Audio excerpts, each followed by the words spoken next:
선생님 말씀이 참 옳긴 하고 이거는 대한민국의 너무 슬픈 현실인데요. 네. 전 세계에서 자기 집 가지려고 이렇게 아등바등 사는 평생을. 민족은 우리나라밖에 없어요. 전세라는 개념도 우리나라밖에 없어요. 맞아요. 어떻게 전세 대금이 집값의 80% 육박을 더 비싼 해서 데도 있어요. 오히려 내 집 뭐 하우스 푸어란 말이 있겠습니까? 예전처럼 선생님 말씀이 맞는데 우리가 강남에 집을 한 채만 딱 마련해 두면 몇 번씩 튀겨서 이게 부자가 됐어요. 예, 이제 예전에. 그런 시대가 지나갔거든요. 저도 사실은 갖고 있는 거랑은 달랑 제 집밖에 없어요.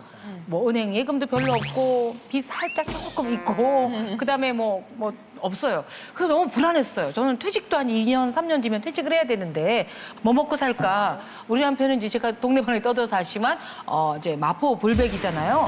마누라도 포기한 불쌍한 백수가 마포불백. 네. 근데 이런 남자랑 어떻게 사나 여생을 사나 걱정을 했는데 그 제주도 올레길을 만든 서명숙 선배를 만나고 마음이 확 풀리더라고요. 그래서 그 선배가 지금 제주 올레길을 만드느라고 제주도에 내려갔어요. 그래서 선배님 어디서 사세요? 물론 난 2년 전 얘기했더니 지금 제주도에 내려가서 40몇 평 아파트에 전세로 산다는 거예요. 근데 그 전세 가격이 4천 몇백만 원, 5천만 원밖에 되질 않았어요. 그러니까 선생님 집 말을 해줘도 되지만 지금 2013년도 기준 우리나라의 전세 가격이 2억이에요. 너무 비싸. 마련을 하면 4억 이상이 될 겁니다. 3억 정도 될 겁니다. 근데 20대, 30대 막 결혼하면서 부모 도움 없이 3억을 모은 사람은 사기꾼밖에 없어요. 맞아. 그렇게 되면 근데 제가 왜 마음이 풀렸냐면 어머 그러면 내가 내 집 팔고 제주도 내려가서 살면 은행 예금을 하고 누구 손 안 벌리고 살 수 있겠구나. 제가 우리 강남에 반드시 지켜야 된다라는 마음만 버리면 후진을 남쪽으로 갈까? 통일을 앞두고 북진을 할까?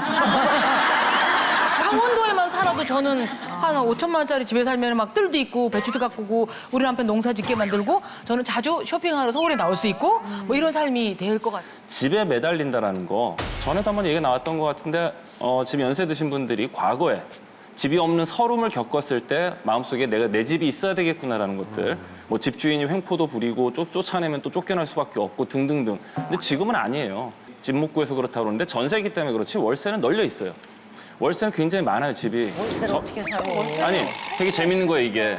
많은 분들이 집에 60% 혹은 40%의 대출을 얻어서 그 대출을 갚으면서 사십니다. 근데 그 이자랑 잘 생각해보면 월세하고 별반 차이가 안 나고요. 더더군다나 내가 40에서 60%로 그 집을 사기 위해서 지불한 그 목돈을 가지고 그거의 효용가치를 생각해보면은 월세로 사는 거에 대해서는 버리는 돈이라고 많이들 생각하시는데 그 은행 이자는 버리는 돈이 아닌가요? 저는 지금까지 한 2000년? 그 근처부터 지금까지 계속 월세를 살고 있어요. 전 집이 없어요. 근데 많은 사람들이 저 월세 렌트로 살아요라고 그러면은 되게 불쌍하다는 듯이 쳐다보는 분들이 계시고요. 네가 그래서 결혼을 못하는구나 이런 얘기도 하시고요. 그러니까 너 굉장히 낭비를 하는 사람이다라고까지 생각을 해요. 근데 제가 살고 싶은 곳에서 살기 위해서 거기다 집어넣는 돈, 그다음에 은행 대출 받아서 그 이자 등등등을 제가 계산기를 두들겨 보면은 월세가 훨씬 낫거든요. 그 월세가 옛날 사람들이 생각하는 머릿속에 있는 사골세라는 그런 좀 부정적인 의미가 더해지기 때문이 아닐까 싶거든요. 이게 저는 엄앵란 선생님 말씀이 무슨 말씀을 하셨는지 충분히 공감이 되는 게 와이프가 결혼하자마자 청약 통장이라는 걸 뭐 하나 1,000만 원을 넣고 만들더라고요. 그래서 야, 이거 뭐냐? 했더니 이걸 무조건 해야 된다고 하더니 아파트를 하나 딱 이제 당첨을 받았어요. 그러면서 그걸 이제 1, 2차 계약금을 중도금을 계약금을 내고 한 2년 동안 중도금을 내는데 삶의 어떤 부부가 둘이 희망이 생기는 게 아파트 기초 토목 공사할 때부터 그냥 우리가 스트레스 받거나 힘들면은 여보 우리 집 보러 갈까 그러면 그 아파트 공사 현장을 가는 거예요. 그래서 포크레인이 땅 파는 거 보면서 야 2년 반 뒤엔 저게 우리 집이 생긴다. 우리 집이 생긴다 이러면서 둘의 공통 분모가 이렇게 하나로 가면서 그게 쫙 이제 아파트가 올라가요. 계속 돈은 내고 중도금 대출도 한 40% 받고 그리고 딱 준공이 떨어지고 입주 시작할 때쯤 등기부등본 이제 상해 세대주 뭐 해가지고 이름이 딱 찍히는 걸 보면 그 느낌이 왠지 이렇게 내 집이 생겼다는 거가 이게 그런 마음의 어떤 풍요로움. 비록 중도금 대출 40%가 있지만 경제적 효용 가치의 논의를 떠나서 아주 그냥 뿌듯함? 그런 맛이 있죠. 집이 그런 있어도 존재죠. 사실 저런 맛은 있어요. 그런데 저는 그렇게 살고 싶지는 않아요. 사실 나는 전세에 사는 것도 행복하게 살지 마라. 살고 있고. 그렇다면 내 집에도 정말 집 살려고 받으면 어디 가자 그러면 못 가고 뭐 은행 빚 내야 된다고 그러고 밥 한 끼도 내가 늘 사야 되고 근데 난 여유가 있잖아. 근데 단 하나 나는 집이 없어도 딱 있어야 되는 집은 있어요. 처갓집은 집이 있어야 돼. 아니 정말 처갓집이 전세 살면 안 돼. 모든 얘기가 처갓집은 무조건 번듯한 집이 살아야지 내가 편해지는 거야. 그래서 왜 또 저를 또 소개하시려고요? 아니 아슬아슬해서 그래. 그래서 굳이 뭐하러 집 살려고 바등바등 하는 전세 사는 것도 얼마나 좋아. 2년에 한 번에 간다는 것도 아니에요. 더 4년 동안 살 수 있고 2년에 한 번 하면 또 옆집에서 더 좋은 집, 더 좋은 디자인 집에 더 살 수도 있는 좋은 조건도 있으니까 내가 고생하나? 이삿짐이 다 해주고 아내가 조금 고생하면 되는 거지? 돈이 얼마나 되겠어. 그게 얼마나 고생인데 이사하는 게. 정말 조심해야 될 게요. 한 가지 경험을 너무 극대화나 보편적으로 생각하지 마세요. 내가 제일 그게 안타까운 거예요. 옛날에는 내 집이 있는 게 무조건 낫어요. 오르니까. 그런데 지금은 왜 전세가 자꾸 없어져야 되냐면 안 오르니까 사골세를 놓아야 되는데 사골세를 안 들어오니까 전세를 올리는 거예요. 그게 상대적으로. 그러면 전세하고 사골세 차이가 뭐냐? 2배 차이예요. 전세는 은행 이자고 사골세는 사채 이자니까 2배 차이예요. 그러니까 은행에 3억을 빚을 진 사람은 사골세로 1억 5천 진 사람하고 똑같은 거예요. 이자율이. 그러니까 제일 좋은 건 뭐냐? 집 사서 사골세 놓으면 이자가 2배가 많아지는 거예요. 그러니까 사골세를 놓으려고 하는데 사골세가 비싸니까 그래서 많이 주더라도 전세가 오르는 거예요. 뭐 옛날에는 그 왜 전세가 안 올라? 집값이 오르니까 거기서 모르니까 전세는 조금 받아도 됐는데 지금은 집값이 안 오르니까 전세를 많이 받든지 아니면 사골세로 놓으려고 하는데 사골세 비싸니까 안 오르는 변해간다는 거예요. 옛날 우리 세대만 해도 내 집 있었어야 돼요. 있어야 돼요. 예, 그건 말할 것도 없어요. 지금은 우리 양 원장님 말이 많이 맞아요. 지금은 옛날 개념하고 달라서 그렇게 안 올라요. 목사님, 예. 목사님 직업 특성상 너무 많이 알고 계신 게 그쪽으로 재테크 뭐 그런 거 왜 하잖아요. 그러냐면 저하고 상담하는 사람들이 신앙 문제만 갖고 상담하면 쉬운데 목사님 집을 팔아야 돼요. 안 팔아야 돼요. 목사님 이거 대출 받고 해야 돼요. 안 해야 돼요. 이거를 내가 그분들은 기도하면 그냥 아는 줄 알아. 나를 어떻게 이렇게 잘하시는데? 물론 그럴 수 있어. 기도하면 하나님이 팔아라, 발심하라. 이러면 쉬운데 하나님이 특별한 경우 외에는 알아서 하라 그러거든요. 그러니까 알아야 돼. 내가 하기 위함보다도 교인들. 이거 목사가 모르면요. 교인들 다 어렵게 만듭니다. 야, 이거 박수 한번 주세요. 맞습니다.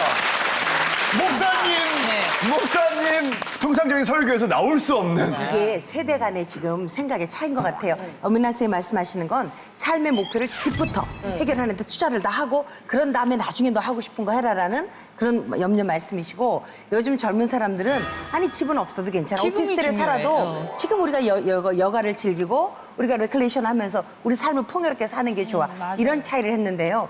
저는요 시집 갈 때 시댁에 주신 집을 저희가 이제 남편이 대구가 학교로 옮겨지면서 대구로 이사 갈 때 그 집을 팔았어요. 그 집을 4,500에 분양을 받았는데 2억 7천인 거예요. 그래서 그 당시에 그때요. 이제 벌써 한 5, 6년 전이죠. 평수가 좀 있었어요. 얼른 팔고 대구로 가니까 3천만 원에 33평을 전세 얻겠더라고요. 애 학교 딱 있는데 그래서 2억 4천이 남았잖아요. 은행에다 놔두고 3천만 원 전세를 얻어놓군요.